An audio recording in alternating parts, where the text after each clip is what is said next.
ఒక గంధపు చెక్క, అదేవిధంగా ఒక 5 ఇలాచీలు, ఒక రాగి నాణెం, అదేవిధంగా మరొక వస్తువు ఏమిటయ్యా అంటే కుంకుమ పువ్వు.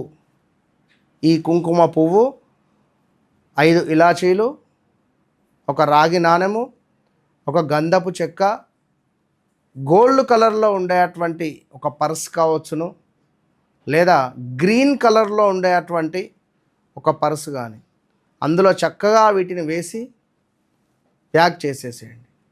ప్యాక్ చేసేసి మీ యొక్క ఇష్టదైవం వద్ద వీటిని పెట్టండి.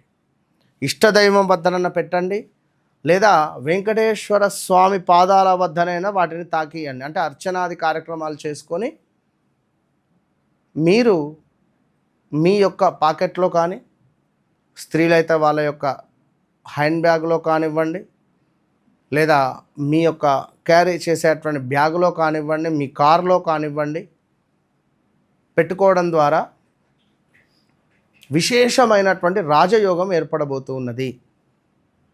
ఇది ఒక శుక్రవారము, లేదా సోమవారము, మంగళవారము ఆచరించేటువంటి వారికి 41 రోజులు దాన్ని ఆ విధంగానే ఉంచండి. 41 రోజుల తర్వాత దాన్ని మార్చుకోండి. మళ్ళీ ఆ నాణాన్ని గంగ నీటితో కడిగి నాణాన్ని మళ్ళీ వాడుకోండి.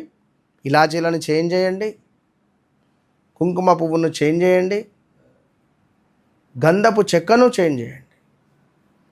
మరి ఈ విధంగా చేసినటువంటి వారికి విశేషమైనటువంటి ధన ప్రవాహము, అద్భుతమైనటువంటి పేరు ప్రఖ్యాతలు ఉండబోతున్నాయని చెప్పడంలో ఎలాంటి అతిశయోక్తి లేదు.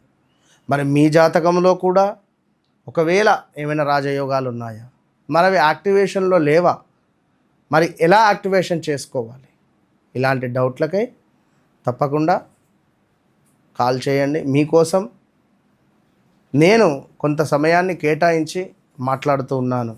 దీనిని మీరు యూజ్ చేసుకొని మీ జీవితాన్ని అందమైనటువంటి జీవితంగా మలుచుకునేటువంటి ప్రయత్నం చేయండి. సో తప్పకుండా నన్ను కలవక ముందు, కలిసిన తర్వాత అనేటువంటిది మీ జిందగీలో గుర్తుండిపోతుంది. All the best.